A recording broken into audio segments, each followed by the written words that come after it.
गुरुर्ब्रह्मा गुरुर्विष्णु गुरुर्देवो महेश्वरा गुरुर्साक्षात् परं ब्रह्म तस्मै श्री गुरुवे।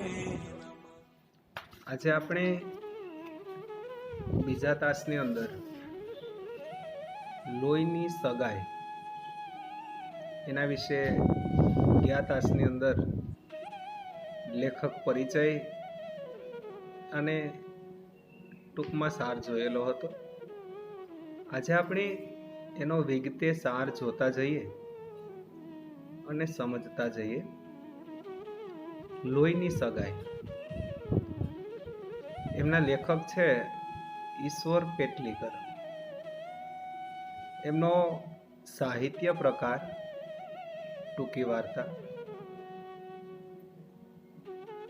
અહીં લોહીની સગાઈ વાર્તામાંથી જ એ વાર્તા સંગ્રહમાંથી જ લેવાયેલી ટૂંકી વાર્તા છે.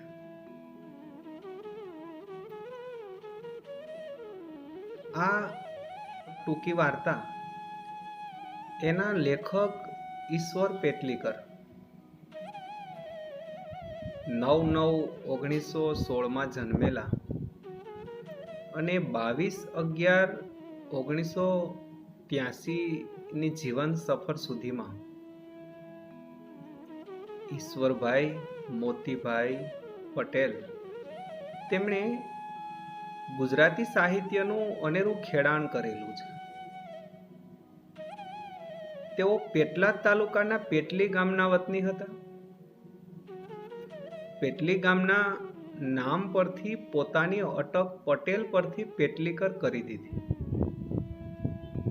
જન્મટીપ પાતાળ કૂવો, કાજળની કોટડી, ધરતીનો અવતાર, કંકુ અને કન્યા, મારી હૈયા સગડી, તરણા ઓથે ડુંગર,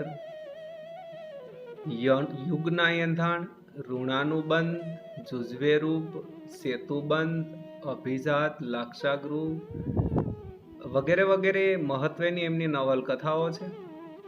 પારસમણી, ચિનગારી, આકાશગંગા, કઠપૂતળી, લોહીની સગાઈ વગેરે સુપ્રસિદ્ધ નવલિકા છે. એમની કૃતિઓમાં સામાજિક સમસ્યાઓ અને એના ઉકેલો તથા નગર જીવનના દસ્તાવેજી ચિત્રો રજૂ કરવામાં આવ્યા છે. અહીં લોહીની સગાઈ વાર્તા સંગ્રહની અંદર એના કેન્દ્રમાં માતૃત્વની ચરમસીમાનું આલેખન થયેલું છે.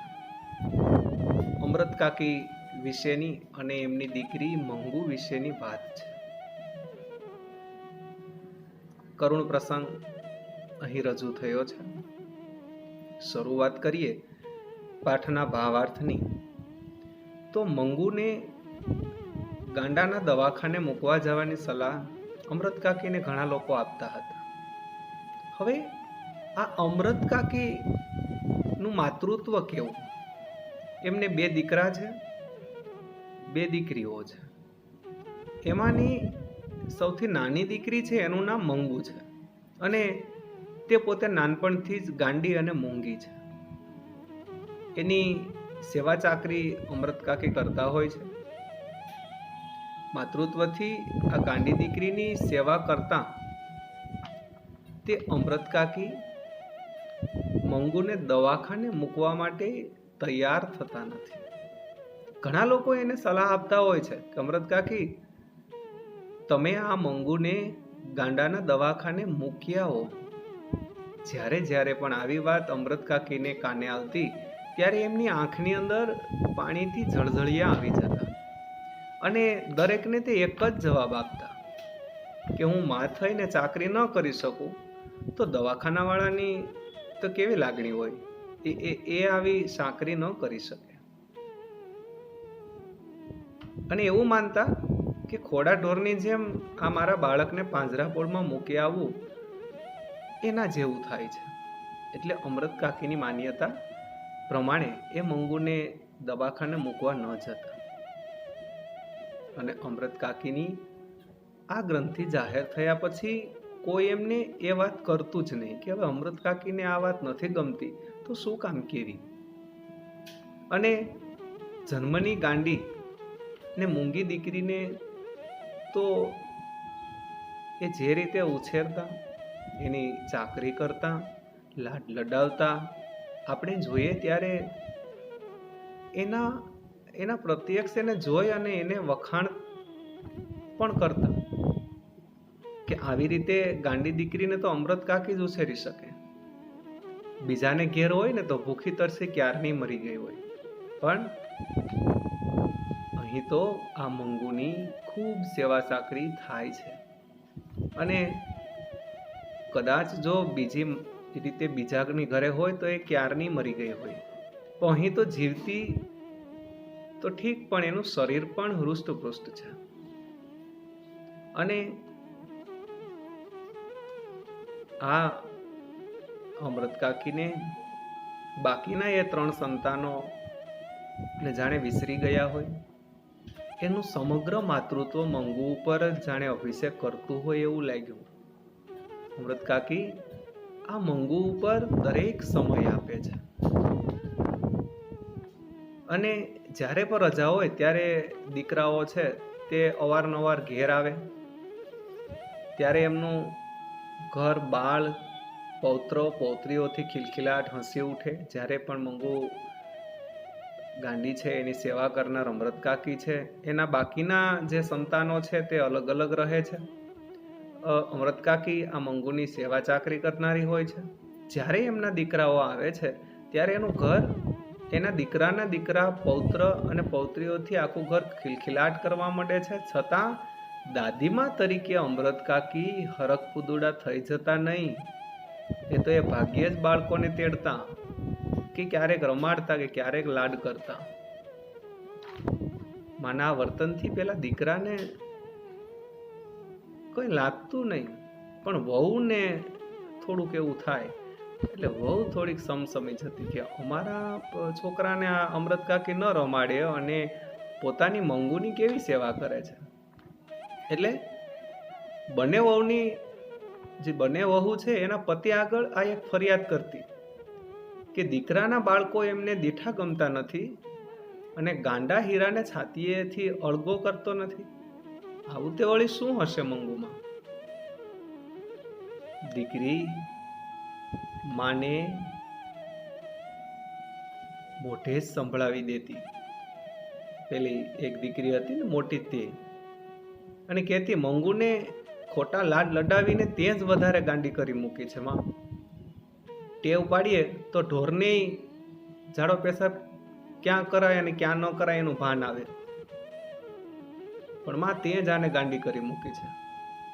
તો 12 વર્ષની છોડી ગમે ત્યાં તેટલી ગાંડી હોય ને તોય પણ તેને ટેવ પાડવી હોય ને તો શું એટલું ભાન ન આવે? એ મૂંગી છે પણ કાંઈ બેરી નથી કે આપણું કાને ન ધરે. આવી રીતે પેલી મોટી દીકરી અમૃત કાકીને સલાહ આપતી. ભૂલ કરે તો 2 લપડા છોડી દીધી હોય ને તો બીજી વખત તરત જ ભાન આવે. અમૃત કાકીના માતૃ હૃદય સામે એમની આ દીકરી આવી ફરિયાદ કરે છે, અમૃત કાકીને સમજાવે છે. પણ માતૃ હૃદય તો બહુ વિશાળ હોય છે. દીકરી આગળ કંઈ બોલતા પહેલા જ અમૃત કાકી એના આંખમાંથી આંસુ પડવા માંડતા, કારણ કે દીકરીનું હૈયું પણ ભરાઈ આવતું. શું થાય? પણ ઈશ્વરે જે રચના કરેલી છે એમાં કોઈનું ચાલતું નથી, પરંતુ કઠણ કાળજું કરી એમનો મનનો ડૂમો છે ને એ કાઢી નાખતી. તું કંઈ કાયમ બેસી રહેવાની નથી માં, પેલી દીકરી કહેતી. ભાભીઓને પનારે જો એ પડશે ને ત્યારે રોજ એના મળમૂત્ર ધોવા જેટલી કે આળપંપાળ નહીં કરે પેલી ભાભીઓ છે તે, અને દુખી થઈ જશે માં મંગુ. અને ધીમે સાદે કહેતી કે દવાખાનામાં મૂકવાથી ડાઈ નહીં થવાની હોય ને તો નહીં થાય, પણ ઝાડો પેશાબ અને કપડાનું ભાન આવશે ને તોય બસ છે માં. અમૃત કાકીને એમની દીકરી સમજાવે છે. અને ભાઈઓના ઘરમાં ભગવાને ઘણું બધું દાન આપ્યું છે, ઘણી બધી સુખ સાહેબી છે, અને ભાભીઓ ટંકે ખાવા ન આપે એવી કજાત પણ નથી. એમ તો ભાભી પણ વ્યવસ્થિત છે. અમૃત કાકી લોકોને દવાખાના અંગેની પાંજરાપોળની ઉપમા જ આપતા. બસ કે ત્યાં તો પેલા ઢોર પૂરા એવી રીતે જ છે, અને કોઈ પણ એને કહે એટલે કહી દેતા. દીકરી એને કહેતી કે દવાખાનું પાંજરાપોળ જેવું હશે અને કદાચ મંગુ મરી ગઈ તો એનો અને કુટુંબનો છુટકારો થશે. પણ અમૃત કાકીને ગળે ઘૂંટડો નથી ઉતરતો. દીકરા કમાતા ધમાતા હોય, દીકરી સાસરે હિંડોળા ખાટે ઝૂલતી હોય, ત્યારે હું માત થતી જાઉં એનો કોઈ અર્થ નથી. મંગુની સાચી માં બની રહું ત્યારે જ મારી લોહીની સગાઈ ખરી. જો આ માતાનો અદ્ભુત પ્રેમ છે. એ પોતાની દીકરીની સામે એવી વાત કરે છે ત્યારે દીકરીની માં બનવા માટે એ લોહીની સગાઈની સાક્ષી પૂરે છે. એટલે દીકરી કહે કે દીકરાઓ કહે તો પણ મંગુને દવાખાના દ્વારા મોત ભણી ધકેલવા અમૃત કાકી તૈયાર નથી થતા. ગમે એટલી સમજાવે તેમ છતાં પણ દીકરાઓ માના આ ભાવને સમજી ગયા હતા. એટલે એ કોઈ વખત એવી વાત કરતા જ નહીં. પછી ફક્ત દીકરાઓના મનમાં એક વસવસો હતો કે કોઈ તાલીમ પામેલી નર્સ કે ડાક્ટરની જો દેખરાખ નીચે એ રાખી હોય તો કદાચ ટેવને લીધે કદાચ એને ઝાડો પેશાબ કે કપડાનું ભાન આવે. પરંતુ એવી સગવડ ઘર આગળ કરી શકાય તેમ તો હતું નહીં. એટલે એ દીકરા પણ પછી ન બોલતા. આવી રીતે હાલું જ હતું. છતાં એ અમૃત કાકીએ એમની શ્રદ્ધા પ્રમાણે જે પણ કરતા તે ચાલુ રાખ્યું. એની સેવા ચાકરી કરવાનું ચાલુ રાખે છે. અને દવા કરનારાઓ વણ નોતર્યા ઘેર આવી પહોંચતા, ગમે ત્યારે ગમે તે આવી જાય. શિલાજીત વેચનારો કે હિંગ વેચનારા મંગુને ગાંડી જાણતા, પોતે દવા જાણે છે તેવો પણ દાવો કરતા. ને પછી ભાઈ આવી રીતે હોય ને, જ્યારે માંદું તેની દવા કરનારા તો ઘણા બધા આવે છે. અને અમૃત કાકી માનતા કે 1000 ઉપચાર કરીએ ત્યારે એક ટેકી લાગી જાય. એટલે બીજાને મન ગાંડી ગયેલી વાત એ ગંભીરતાથી સાંભળતા અને શ્રદ્ધાથી એનો અમલ કરતા. કારણ કે માં છે ને, મારી દીકરીને કઈ રીતે સારું થઈ જાય એ માટે ઘણા બધા ઉપાય કરતી. જોશીઓ અને ભુવાઓ પણ અવારનવાર ત્યાં આવતા. અને એક જોશીએ તો એવું કીધું હતું કે આવતા માગસર મહિનામાં એની દશા બદલવાની છે, એટલે એને સારું થઈ જશે. ત્યારથી માગસર મહિનો અમૃત કાકીનો આરાધ્ય દેવ બની ગયો હતો. એક દીકરીની પાછળ તેઓ લોકો કહે તેમ કરવા તૈયાર થઈ જતા, પણ દવાખાનાને તેઓ પાંજરાપોળ માનતા. માગસર મહિને મંગુ 14 વર્ષ એને પૂરા થાય એટલે કોઈ ડાહ્યું માણસ જે તરંગે ન ચડી જાય તેવો તરંગે અમૃત કાકી ચડી જતા. કે 14મું ઉતરતા કમુને પરણાવેલી મંગુ ડાહી હોત તો આજે એના વિવાહનું પણ નક્કી થઈ ગયું હોત. જો માગસર મહિનામાં એને મટે તો એ મોયનું રૂપ તો એવું છે કે મૂર્તિઓ એને જોતા સમો હા પાડી દે. એવું રૂપનો અંબાર જેવી મંગુ છે. પણ માની આશા કેવી છે? અમર આશાઓ હોય છે. જો માગસર મહિનાની અંદર મંગુને સારું થઈ જાય તો કેવી છે, એનું રૂપ તો કેવું છે, મૂર્તિઓ પણ સામે તાત્કાલિક હા પાડી દે એવો છે. આશાઓ માની અવિરત વહ્યા કરે છે. અને એ વિચારે છે કે જાણે એને મેટ્યું હોય તેમ એ લગ્નની યોજના પણ વિચારવા માંડી જતી હતી. એક વખત મંગુ ડાહ્યાની માફક ચોકડીમાં પેશાબ કરવા બેઠી. તેથી હરખાઈ જતા આ અમૃત કાકીએ દિવસો સુધી દરેક આગળ પારાયણ કર્યું હતું, મારી મંગુ એ સારું થઈ ગયું. જોશીનું કહેવું સાચું પડશે. મંગુ કોઈ વખત નહીં ને આ પહેલી વખત એની મેળે ચોકડીમાં પેશાબ કરવા બેઠી. જો આશાઓ બંધાય છે. સાંભળનારને ગળે આ વાત ઉતરવી બહુ મુશ્કેલ હતી, પણ કારણ કે એ સાંભળતી વખતે મંગુ પેશાબ કરી ભીની માટી આંગળા વડે ખોતરતી નજરે પડતી, ત્યારે બીજા લોકો બીજું વિચારતા. મંગુને ધૂન આવે ને એ ઊભી થઈ જતી તો એમને નવી વાત મળી જતી અને એ ડાહ્યાની માફક ઊભી થઈ જતી. પણ આમ અમૃત કાકીનો આશાભર્યો માગસર મહિનો આવ્યો, છતાં મંગુ ડાહી તો ન જ થઈ, પણ શહેરના કન્યા વિદ્યાલયમાં ભણતી ગામડાની અંદર એક નાની દીકરી કુસુમ ગાંડી થઈ ગઈ. એ પણ મંગુની માફક. એને પણ ઝાડો પેશાબનું ભાન ન રહી.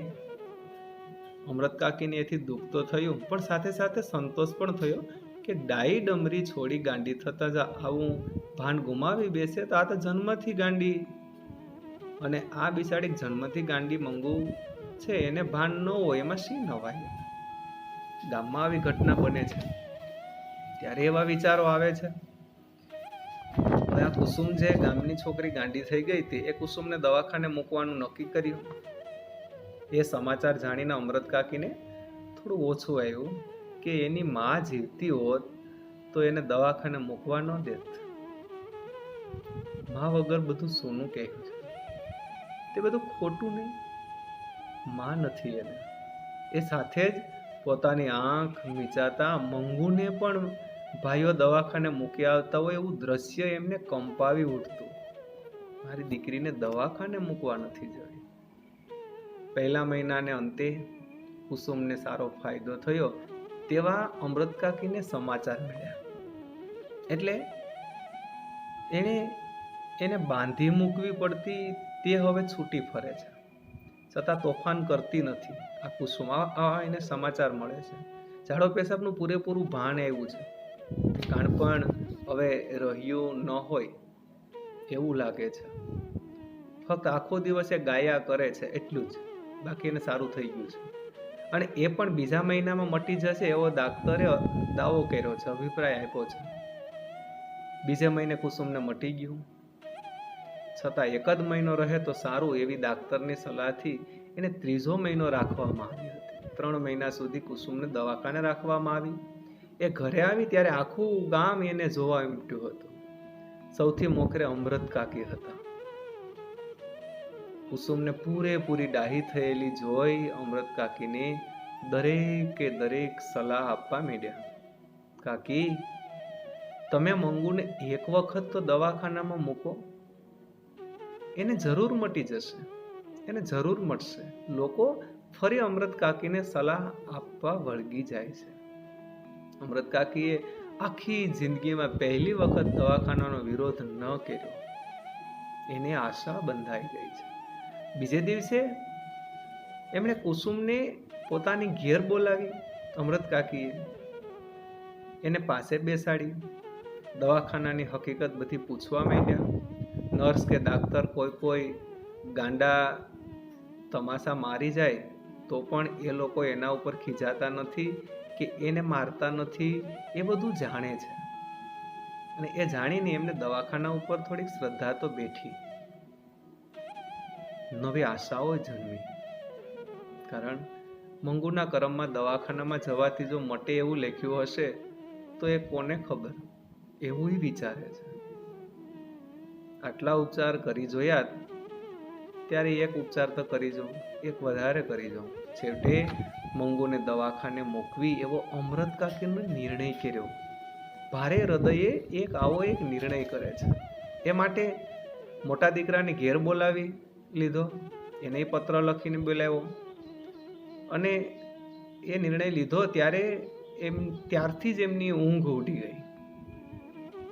જાણે પોતે હારીને આ કામ કરી રહ્યા છે ને એવું લાગે છે. માં છે ને, માનું હૃદય છે. એમના મગજ ઉપર એક જાતનો ભાર જણાવા લાગ્યો કે આવું કેમ કરવું. મંગુ મોટી થતી જતી હતી, પોતાની વૃદ્ધાવસ્થા પણ વધતી જતી હતી. વહુ ચાકરી કરે નહીં એવી હતી એ તો ખબર જ પડી ગઈ, કારણ કે બેમાંથી એકેય વહુએ હજુ સુધી સાથે રહેવા આવવાનું આમંત્રણ આપ્યું નહોતું. વિચારો એ કેવી વહુ હોય. અને એ સ્થિતિમાં મંગુનો પ્રભુ હોય અને એને મટી જાય કે ન મટે તો પણ જો એક દવાખાનામાં ગોઠી જાય ને તો પણ મરતી વખતે પોતાની એક જાતની શાંતિ રહે કે એની ચાકરી કરનાર દુનિયામાં પારકું પણ છે ખરું. જો માતાનું હૃદય બોલે છે. હા, વિચાર વહેણ સાથે અમૃત કાકીની આંખોમાંથી પાણી પડવા માંડે છે. આવા વિચારથી અમૃત કાકી રડી પડે છે. આખી પથારી પલળી જતી આંસુઓથી, હૈયું પોકારી ઉઠતું. માતાનું હૃદય પોકારી ઉઠે છે. ગમે તે બહાનું ભલે કાઢો, પણ મૂળ વાત એટલી કે તમે દીકરીથી થાક્યા છો. અમૃત કાકીના વિચારો, એનું વમળ એના મગજની અંદર ઘૂમી ઉઠે છે. અમૃત કાકી ઊંઘમાંથી ઝબકી જતા બોલી ઉઠતા, શું હું થાકી છું? હૈયું બમણા જોરથી પોકારી ઉઠતું. એકવાર નહીં ને 1000 વાર, હું થાકું નહીં, હું થાકી ગઈ નથી. અમૃત કાકીને થયું પોતે દીકરાને પત્ર લખ્યો તે જ મોટી ભૂલ કરી છે. એવી શી ઉતાવળ હતી કે શિયાળાની ટાઢમાં એને દવાખાને ધકેલવી પડે? જો કેટલી ચિંતા છે. શિયાળો ચાલુ થયો છે અને આવી ટાઢમાં હું દીકરીને વળાવી મૂકું, એ યોગ્ય ન ગણાય. આવું અમૃત કાકીને વિચારોનું વમળ ઉઠે છે. રાતમાં હું એને કેટલાય વખત ઓઢાડું છું. દવાખાનામાં એને ઘડીએ ઘડીએ કોણ ઓઢાડશે? અને ઉનાળામાં મૂકવાનું રાખ્યું હોત ને તો ઠીક થાત, કદાચ એ ઠીક પડત એમ. આવું વિચારે છે. પરંતુ પત્ર મળતા દીકરો આવી પહોંચ્યો. દવાખાનામાં દાખલ કરવાનો મેજિસ્ટ્રેટનો હુકમ પણ મેળવી લીધો. તાત્કાલિક બધું ફટાફટ થવા માંડ્યું. 1 અઠવાડિયામાં જ મંગુને મૂકવા જવામાં કહેવામાં આવ્યું. અમૃત કાકીને ખાતરી થઈ ગઈ કે દીકરો ગાંડી બહેનને દવાખાનામાં હવે ધકેલી જ દેશે. એ વેઠ ઉતારવા જ માગે છે. એવું ના હોત તો પત્ર મળતા તરત તે આવું કામ મૂકીને ન આવે. હવે તો એ નક્કી થઈ ગયું છે. મંગુને મૂકવા જવાનું હતું. તે રાત એ નક્કી થયું, એને મૂકવા જવાનું હતું. એ રાતે અમૃત કાકીને બિલકુલ ઊંઘ જ ન આવી. બસ વિચારો જ આવ્યા કર્યા. અને સવારમાં એક વિચાર એ પણ આવ્યો કે પોતે સાથે ન જાય તો સારું. એનું દુઃખ કેમ જોઈ શકાય? દવાખાનાવાળા દીકરીને પોતાનાથી છૂટી પાડશે તે મારાથી સહન નહીં થાય. પરંતુ દવાખાનામાં કેવી સગવડ હશે? જો એ પોતે નજરે જુએ નહીં ત્યાં સુધી ચેન કેમ પડે? વિચારો કેવા આવે છે. એટલે એ ન છૂટકે જવા તૈયાર તો થયા, પણ મંગુને લઈ ઘરની બહાર નીકળવાનું થયું ત્યારે કેવી દશા થઈ હશે? ત્યારે એમના ઉપર બ્રહ્માંડનો ભાર આવીને ઠલવાઈ ગયો. ઓહો, દીકરીને હૃદયથી કેમ છોડે? આંખમાંથી શ્રાવણ ભાદરવાના આંસુ ચાલુ થઈ ગયા. નજર મંગુ ઉપર ચોટી ગઈ હતી. તે કેમેય ઉખડતી નથી. કેવું માનું હૃદય હોય, કેમ એને વળાવવી છે? કેટલા વિચારો મગજમાં ફરી વળ્યા છે. અને આ મંગુને પહેરાવેલા નવા કપડાં અને એનો રંગ ધારીને માતા જોઈ રહી છે. એ ગેલમાં આવી ગઈ હોય એમ અમૃત કાકી સામે જોતા એ હસી પણ ખરી. વિચારો, અમૃત કાકી અને એ સમય અને એ દ્રશ્ય કેવું હશે? એક માતાના હૃદયથી એક દીકરી દૂર જાય એ સ્થિતિ કેવી હશે? અમૃત કાકીનું દિલ કંપાઈ ગયું. ઢોરને પણ જોઈ એને ખીલેથી છોડીને બીજા ખીલે લઈ જવામાં આવે, વેચી દેવામાં આવે, ત્યારે એ નવા ધણીને ઘેર જવા આનાકાની કરતું હોય છે. આ તો માણસ છે. મંગુને એટલું ભાન નહોતું. એ પ્રત્યક્ષ અનુભવતા અમૃત કાકી ઉમરા ઉપર ફસડાઈ પડ્યા. હૈયું કકળી ઉઠે છે આ માતાનું. અબોધ દીકરીનું દુનિયામાં કોઈ નહીં, સગી માં પણ એની નહીં. ઓહો, આવી સ્થિતિ મારી દીકરીની. દીકરાએ મા તરફ નજર કર્યા સિવાય લથડિયું ખાઈ પગ ઉપાડતા કહ્યું, મોડું થાય છે, હવે નીકળવું જોઈએ. અને ફળિયા બહાર નીકળતા એણે ધોતિયાના છેડા વતી આંખો લૂછી નાખી. પડોશી સ્ત્રીઓએ મંગુને હાથ ઝાલીને આગળ દોરી. બધાએ તેમને બીજી સ્ત્રીઓએ અમૃત કાકીને પણ ટેકો આપ્યો. છેવટે કડવો ઘૂંટડો હૈયામાં સમાવી ઢીસણ ઉપર હાથ દઈ ટેકવી ને માં ઊભી થઈ. બે જણે ઝાલીને ચડાવ્યા ત્યારે એમના થી માંડ માંડ પેલા ગાડામાં ચડાવ્યા. કેમ પગ ઉપડે? મંગુ ગાંડી છે એમ જાણતા હતા. ગાડીમાં મુસાફરોને મજાનો ખોરાક મળી ગયો. આવી ખાધે પીધે સુખી છોડીને દવાખાનામાં મૂકશો એટલે મહિના દાહડામાં લાકડા જેવી થઈ જશે. ત્યાં તો ઢોરની પેઠે ટંકે જેમનું તેમનું નીર્યું એટલું બસ પૂરું જમવાનું નથી આપતા. મંગુ વિશે પેલા ગાડીમાં બેઠેલા મુસાફરો હવે ઘણું બધું બોલવા ઉતરે છે. ક્યાં વળી કોઈક બીજું કહે છે કે આ છોડીને માં નથી. અમૃત કાકીને આ ઘા અસહ્ય થઈ પડે છે. આંખમાંથી આંસુ આવી જાય છે, કંઠ રૂંધાઈ જાય છે, શરમથી ડોકું નીચું નમી જાય છે, નીચું પડી જાય છે. સાથે સાથે માથું નમતા માં તરીકેનો એમનો દાવો પણ આપોઆપ વ્યક્ત થઈ ગયો. બાપરે, તમે માં થઈને એને ધકેલી મૂકો છો, પછી દવાખાના વાળાનો શો દોષ કાઢવો? અમૃત કાકી જો એકલા હોત ને તો દીકરાને માઠું લાગવાની બીક ન હોત, તો વળતી ગાડીમાં મંગુને લઈને એ ઘેર પાછા ફેર્યા હોત એવું લાગે છે. પરંતુ બીજો ઉપાય નહોતો એટલે ભારે પગલે એને ભારે હૈયે એ દવાખાનામાં દાખલ તો થયા. મુલાકાતનો સમય હતો એટલે વચલા ખંડમાં જે દર્દીઓ છે અને એમના સગા સંબંધીઓ છૂટા છૂટા બેઠા હતા. સ્વજનોએ ઘરેથી આણેલી રસોઈ ઘણા બધા લોકો અહીંયા ત્યાં જમતા હતા દવાખાનાની અંદર. અમૃત કાકી છે એ પેલી નર્સને પરિચારિકાઓ તરફ જોઈ રહ્યા હતા. પેલી બાઈની જે નર્સ હતી તે હસીને બોલી અને એમ બોલે છે કે હવે હું તમને બધું આપીશ, તમારા ધણી સારું સારું ખાવાનું લાવ્યા છે, એકવાર ખાઈ લ્યો. પેલી ગાંડીબાઈ છણકો કરતા બોલી, મેં દાંતણ નથી કર્યું, મેં મોઢું નથી ધોયું. જો આવું દ્રશ્ય બધું અમૃત કાકી સામે આવે છે દવાખાનાનું. આ બધું અમૃત કાકીએ જોયું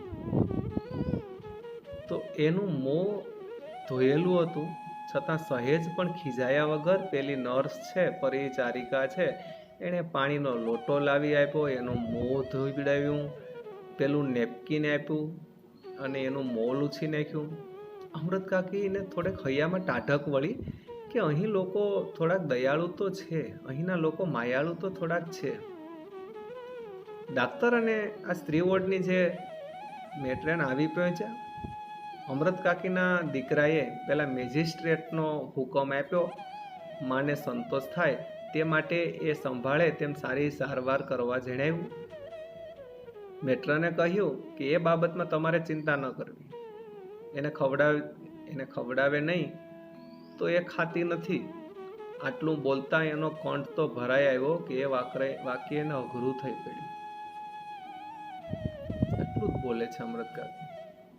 એને નહીં ખવડાવો ને તો એ નહીં ખાય. દૂર ઉભેલી પેલી પરિચારિકાએ નજીક દોડી આવી. એ બોલી ઉઠી, તમે બા કોઈ જાતની ફિકર કરશો નહીં, અમે એને મોંમાં કોળીઓ ઘાલીને ખવડાવશું. ગળગળા સાદે અમૃત કાકી બોલે છે. એ જ બોન મારે કહેવું છે, એને ઝાડો પેશાબનું ભાન નથી રહેતું. અને રાતે કપડાં બગાડશે તો જોજો, નહીં તો એ ભીનામાં સૂઈ રહેશે તો એને વાયુ થઈ જશે. બીજી પરિચારિકા જે નર્સ છે તે બોલી કે રાતમાં 4-5 વખત તપાસ કરવામાં આવે છે. અમૃત કાકી એ કીધું કે રાતે બત્તી હોય તો એને ઊંઘ નથી આવતી. જો ભલામણ કરે છે, કેવી કેવી ભલામણો કરે છે. જેને ઊંઘ ન આવે તેને ઊંઘની દવા આપીએ છીએ, અને બીજા તોફાની મારશે તો નહીં ને, તે જોજો. તોફાની હોય એને જુદા રાખવામાં આવે છે. આવી પેલા પરિચારિકાઓ કહે છે. અને રાતે બધાને જુદી જુદી ઓરડીમાં સુવાડવામાં આવે છે. આવું પેલા નર્સ છે તે એને ભલામણો કરે છે. મળવા આવેલા મુલાકાતીઓની વિદાય લેતા ત્યારે દર્દીને અંદરના ખંડમાં લઈ જવા પૂરતું બારણું થોડુંક એવું ખુલતું, અને એ તક ઝડપી લઈને અમૃત કાકીની નજર પેલા 2-3 વખત અંદર ડોકાઈ રહેતી. 3-4 સ્ત્રીઓને ફકફકતા વાળે જેમ તેમ જટા ઉગાડી હોય તેમ અમૃત કાકી જોઈ જાય છે. અમૃત કાકીને અંદરનું રહેઠાણ જોવાનું મન થયું. એમણે માગણી કરી કે મંગુને જે ઓરડીમાં રાખવાની હોય તે મને જોવા દ્યો ને. એટલે મેટ્રાને કહ્યું કે અંદર કોઈને જોવા જવા દેવાનો કાયદો નથી. ચકળ વકળ આંખે આ નવી દુનિયા જોઈ રહેલી મંગુ અમૃત કાકીના ખોળામાં લપાઈ જાય છે. માથે હાથ મૂકી અમૃત કાકી રોજનો વહાલ સોયો બેટા શબ્દ ઉચ્ચારવા ગયા ત્યાં એમનો સાદ ફાટી ગયો. મરણ પોક જેવી લાંબી પોક મોકાઈ ગઈ. માતાનું હૃદય કકળી ઉઠ્યું. આખું દવાખાનું એ આક્રંદમાં ડૂબી ગયું. દીકરીની આંખમાંથી ચોધાર આંસુ વહી ચાલ્યા, દીકરાના આંખોમાંથી પણ. આવા રુદનથી ટેવાઈ ગયેલા ડાક્ટરે મેટ્રન અને પેલી નર્સના ઓના પણ હૈયા ભરાઈ આવ્યા હતા. દિવાલો પણ ધ્રુજી ઉઠી હતી. આ તો માતાની લાગણી છે. પેલા વિચારતા કે આટલું લાગણી ભર્યું કોઈ ગાંડાનું સ્વજન આજ સુધી આવ્યું અમે જાણ્યું નથી. એક પરિચારિકા હાથમાંનો રૂમાલ ફરકાવી મંગુનું પોતાના તરફ ધ્યાન ખેંચીને બોલી, લે જોઈએ છે તારે? એ રૂમાલ પકડવા માની સોળ ત્યજી મંગુ એકદમ ઊભી થઈ. થોડો રૂમાલ પકડવા દીધો અને પછી એનો હાથ પંપાળી આ નર્સ છે એ મીઠાશ ભર્યા શબ્દો બોલી, તું મારી પાસે રહીશ ને બેન, હું તને સારું સારું ખાવાનું આપીશ, નવા નવા કપડાં પહેરાવીશ. મંગુ એના સામે જોતી જ રહી. એટલે એક ક્ષણનો ઉપયોગ કરી લેતા ચાલ આપું એમ કહીને એનો હાથ પકડી ને પેલું બારણું અધખુલ્લું થઈને મંગુને ગળી ગયું. મંગુને રૂમની અંદર લઈ ગયા. મંગુ એની કાળજુ કંપી જાય તેવી ચીસ અમૃત કાકીએ ફરી નાખી. ડાક્ટરે આશ્વાસન આપતા કહ્યું, ઘરડાબા. અને બાજુમાં ઉભેલા દીકરા તરફ આંગળી કરતા એમણે જણાવ્યું કે આ તમારા દીકરા જેવો મને દીકરો ગણજો, હું તમારો જ દીકરો છે. દીકરીને દવાખાનામાં નહીં પણ દીકરાની ઘરે મૂકી ગયા છો ને એમ માનજો. પેલો ડોક્ટર છે તે આશ્વાસન આપે છે. આધેડ ઉંમરની બાળ વયમાં વિધવા થતા આ ક્ષેત્રમાં પડેલી મેટ્રને આશ્વાસન આપતા કહ્યું, આજ સુધી તમે એના એક બા હતા, આજથી હું એની નવી બા થઈશું. કેટલું આશ્વાસન આપે છે. અમૃત કાકીથી ડૂસકું ભરાઈ ગયું. એને મૂંગા ઢોર જેટલું ભાન નથી. મેં એને આજ સુધી મારાથી જરાય પણ અળગી કરી નથી. કેટલું રુદન કરે છે અમૃત કાકી, અને એમની દીકરીનું નામ લે છે. પેલા ગામની અંદર જે ગાંડી થયેલી કુસુમ હતી એનું કહે છે કે કુસુમને તમારા દવાખાનામાંથી મેટ્યું એટલે મેં કાળજું કઠણ કર્યું. અને એમનો કંઠ આવું બોલતા બોલતા રૂંધાઈ જાય છે. પેલા મેટ્રને કીધું કે કુસુમ જેવી આ પણ થોડા વખતમાં ડાઈ થઈ જશે. અમૃત કાકીનું ડૂસકું થોડુંક શેમ્યું, છતાં એમની નજર પેલા બંધ બારણાને વિંધી મંગુને મંડાયેલી, મંગુ તરફ જ મંડાયેલી હતી એની નજર. મંગુએ જાણે એમને યાદ દેવડાવ્યું હોય એમ એ બોલ્યા, એ લુખો રોટલો ખાતી નથી, ફરી ભલામણ કરે છે. સાંજે વાળુમાં રોટલો દૂધમાં ચોળીને આપજો, દૂધ ના હોય તો દાળમાં. હજી ભલામણો ચાલુ રાખે છે. દીકરી છે. અમૃત કાકી ફરી કહે છે, એને દહીં બહુ ભાવે છે. કેવી ભલામણ કરે, દરરોજ તો ના બને પણ બીજે ત્રીજે દાડે આપજો, એવું વધારાનું જે ખર્ચ થશે ને તે અમે આપી દેશું. જે એની ચાકરી કરતું હશે એને પણ રાજી કરી આપશું. અમૃત કાકી અને દીકરો મંગુને મૂકી દવાખાનાની બહાર નીકળે છે ત્યારે બંનેના મોં ઉપર શોકના વાદળ છવાયેલા હતા. તેઓ મૂંગા મોઢે બંને બહાર ઉભેલી ઘોડાગાડીમાં બેસી જાય છે. ત્યાંથી વિદાય થાય છે અને પેલે ગાડીના ડબ્બામાં જ જ્યારે પણ જો કેવી દશા થશે અમૃત કાકીની, એ ડબ્બામાં જ્યારે પગ મૂકતા અમૃત કાકી એને સાંભળી આવે છે. કેવા કેવા વિચારો ના વમળ છૂટે છે. પછી વિચારો આવે છે કે દવાખાનામાં સુવા માટે ખાટલો તો હશે કે નહીં, આવું વિચારે છે. મંગુ નીચે સૂઈ રહેલી તો નથી ને, જો એને ખાટલો નહીં હોય ને તો એને નહીં ફાવે, આવું બધું વિચારે છે. મનમાં થયું કે પોતાને અંદર જો જવા દીધી હોત ને તો થોડી ભાળવણી પણ કરવાની થઈ જાત. અને પણ એને મંગુના ઘણા બધા વિચારો આવે છે. પેલા દવાખાનામાં કામ કરનારા તો થોડા માયાળુ છે. એને ખાતરી અમૃત કાકીને થઈ હતી કે આ થોડાક દયાળુ પણ છે, પરંતુ એને અંદર જવા ન દીધા ને એટલે થોડોક મનની અંદર વસવસો છે કે આપણને નહીં ગમે તેવું હશે ત્યારે જ અંદર નહીં જવા દેવાના હોય, આવું બધું વિચારે છે. ના ના, એનો કાયદો હશે. એનો ટેકો આપતું હતું પેલું અધખોલું બારણું. ભૂતની માફક એ ભમતી ગંદી જથરવથર થયેલી, એ ભૂખે મરી ગઈ હોય એવી બિહામણી ગાંડી સ્ત્રીઓ એમના નજરે ફરતી હતી. એ સાથે અમૃત કાકીને મંગુ પોતાને ન જોવાથી રડતી હોય તેવો પણ સાદ સંભળાયો. એમની આંખમાંથી આંસુ પડવા માંડ્યા. બાજુમાં બેઠેલી પેલી સ્ત્રીએ એમને પૂછ્યું, કેમ બા રડો છો? કોઈનું મેણું થયું છે? કોઈએ મેણું માર્યું છે?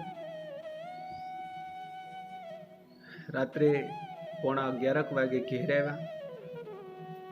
એમની વાટ પડોસણ જોતી હતી.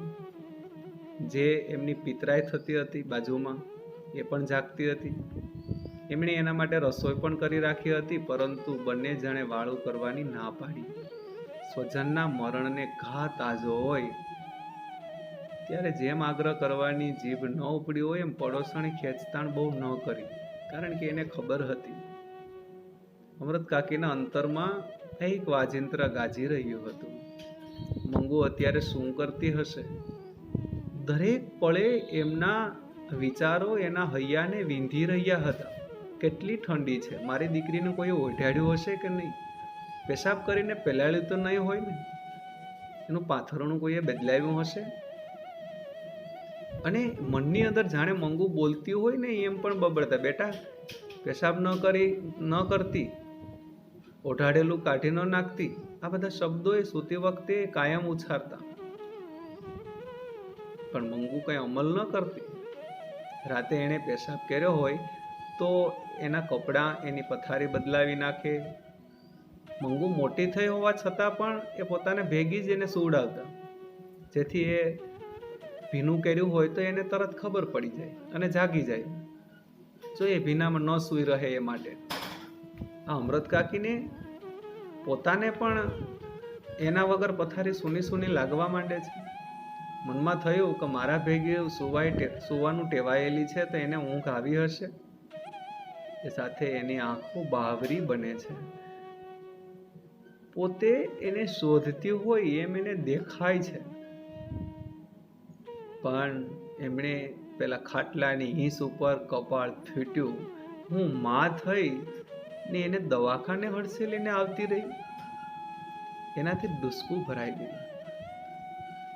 બહારના ખંડની અંદર પેલો એનો દીકરો સૂતો હતો. એ દીકરાને પણ ઊંઘ ન આવી. માં કરતા એને 100મા ભાગની મંગુ સાથે માયા નહોતી, છતાં એની છાતી ઉપર પણ વેદનાનો કાળમીન પથ્થર મુકાઈ ગયો હતો. માના ડુસકા સાથે એની આંખમાંથી પણ આંસુ આવવા માંડે છે. પોતાને આટલી વેદના થાય છે તો માને શું શું થતું હશે? વેદના માના હૈયાનું માંસ કેવી ક્રૂર રીતે ચૂથી રહી હતી એનો સાક્ષાત્કાર જીવનમાં પહેલી વખત દીકરાને થયો. એનું હૈયું પોકારી ઉઠ્યું. માનું આ દુઃખ કોઈ ઉપાયે ટાળવું જોઈએ. દીકરો થઈને આટલું ન કરી શકું તો મારું જીવતર ધૂળ છે. એ સાથે એના અંતરે પ્રતિજ્ઞા કરી કે હું મંગુને જીવતા સુધી સારી રીતે પાળીશ. વહુ એના મળમૂત્ર ધોવા નહીં તૈયાર થાય ને તો હું ધોઈશ. એ સાથે વેદનાનો કાળમીંઢ પથ્થર એની છાતી ઉપરથી ખસી ગયો. દીકરા સારા હોય તો વાંધો ન આવે એવું વિચારતી અમૃત કાકી બીજું ડૂસકું ભર્યું હોત તો દીકરો તે જ ઘડીએ તેમની પોતાની પ્રતિજ્ઞા જણાવી શાંત પાડી હોત. પરંતુ એ જંપી ગયેલા લાગ્યા એટલે હવે સવારે વાત એ માની દીકરાએ ઊંઘવા આંખ મીચી અને થોડી વારમાં એની આંખ મળી ગઈ. વહેલી પરોઢે ઘંટીનો અને વલોણાનો મધુરો અવાજ ગામમાં ગુંજી રહ્યો. ત્યારે ગામ આખાને વીંધી નાખે તેવી સિચાસી અમૃત કાકીએ કરી મૂકી. દોડજો રે ભાઈ, કોઈ દોડજો, મારી મંગુને મારી નાખી. દીકરો ખાટલામાંથી ઉછળી પડ્યો. પાડોશી દોડી આવ્યા. ઘંટીઓ અને વલોણા થંભી ગયા. જેણે સાંભળ્યું એ તો દોડી આવ્યા અને આવ્યા તેમાંય હબકી ગયા. અમૃત કાકી મંગુની નાતમાં વલટાઈ જાય છે. માનું હૃદય આજ બદલી ગયું. આવી અમૃત કાકીના હૃદયની વેદનાઓએ અમૃત કાકીને પણ મંગુની નાતમાં વલટાવી નાખે છે. માનું હૃદય છે. કેટલી વેદના સહન કરનારી આ માતા છે. અસહ્ય દુઃખ હતું પણ માતાનો પ્રેમ છે, અવિરત વહ્યા જ કરે છે. ઈશ્વર પેટલીકરની શ્રેષ્ઠ ગુજરાતી વાર્તાઓમાંથી આ વાર્તા લેવામાં આવી છે. આપણે એનો ભાવાર્થ જોયો. હવે પછીના તાસની અંદર તેમનું વાંચન કરી અને એને સમજતા જશું. થેન્ક યુ વિદ્યાર્થી મિત્રો. આપણો સમય આ પાઠની અંદર થોડો વધુ લીધો છે. આવતા તાસની અંદર આપણે એમનું વાંચન કરશું. ગુરુરે બ્રહ્મા ગુરુરે વિષ્ણુ ગુરુરે દેવો મહેશ્વરા ગુરુરે સાક્ષાત